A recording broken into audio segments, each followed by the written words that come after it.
to support the platform just in case anything like this happens again, you can do it by way of PayPal, Patreon, Cash App, and also by the Anchor. And you can also further support the platform by way of going to the Teespring store or the shoe store that is located in the comment section below.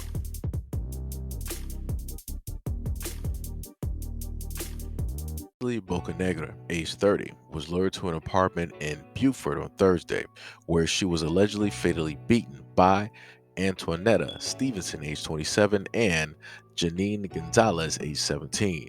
Miss Gonzalez's brother, who has not been named, was romantically involved with Miss Stevenson and Miss Bocanegra. Miss Bocanegra, who shares a son with the brother, was taken to an area hospital with severe trauma and succumbed to her injuries hours later. Investigators state that the alleged relationship between Miss Bocanegra and the unnamed man was the motive behind the attack. The suspects were located by authorities at Miss Stevenson's apartment where the attack took place and questioned about the incident. They have since been arrested and charged with aggravated battery, robbery, and felony murder. They reportedly witnessed a fight around 1 p.m. on August 11th near the 2900 block of Beaufort Drive. Police state that the suspects took Miss Bocanegra's phone and proceeded to physically assault her. Jessica Roche, Miss Bocanegra's sister, stated that the young woman had been flown to a different hospital than the initial one she had been transported to due to the severity of her injuries. Quote, they fractured her ribs and her liver. She couldn't breathe out of her mouth. They had to put a tube in. She later passed before surgery could be performed on her. Miss Bocanegra shared a 7-year-old son with Miss Gonzalez's brother, who was also in the apartment at the time of the attack and had injuries all over his shoulder and his back. Miss Gonzalez allegedly told authorities that her brother was cheating on Miss Stevenson with Miss Bocanegra and has not explained how he sustained those injuries, but he stated to police that he was the one that took Mrs. Bocanegra to the hospital. According to her GoFundMe that was set up to raise funds for her funeral cost, she was a New York City native who had moved to Georgia for, quote, a better life for herself and her son. As of Tuesday evening, $6,000 has been raised to bring Miss Bocanegra's body back to New York. Quote, she was such a happy individual who lit up the room as soon as she walked in. We also hope for justice.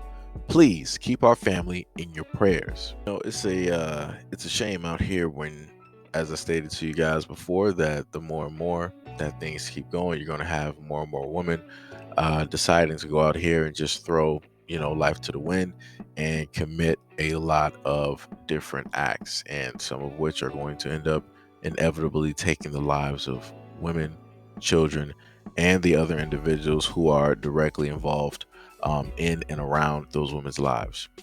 Now, due to the fact that the two women in red that you are able to see directly in front of you wanted to take the life of Miss Ashley, that now leaves the father as a single father, right? He is the only parent that that child has.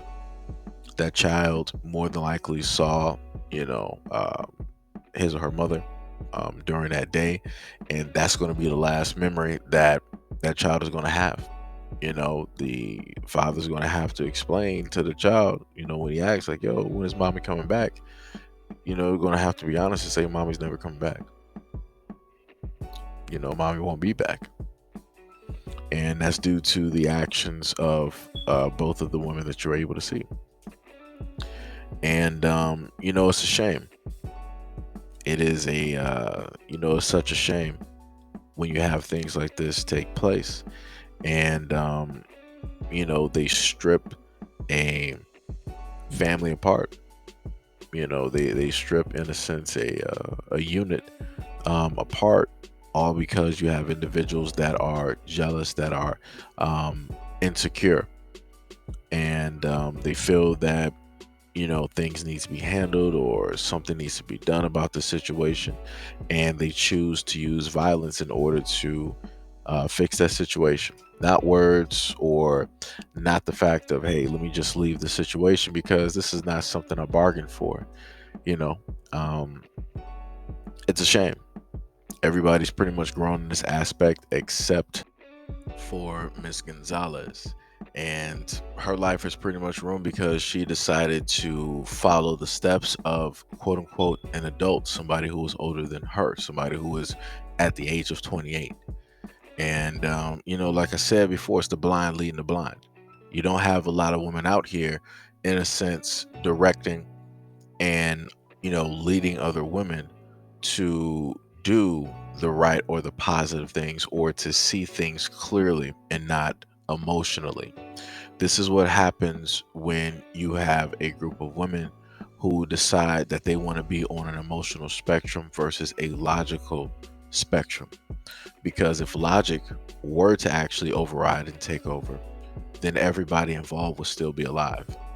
The people that feel like they were um, being harmed emotionally by whatever deceit or however it is that they want to try to paint this picture, they would have been fine and dandy. They would have moved on to another relationship.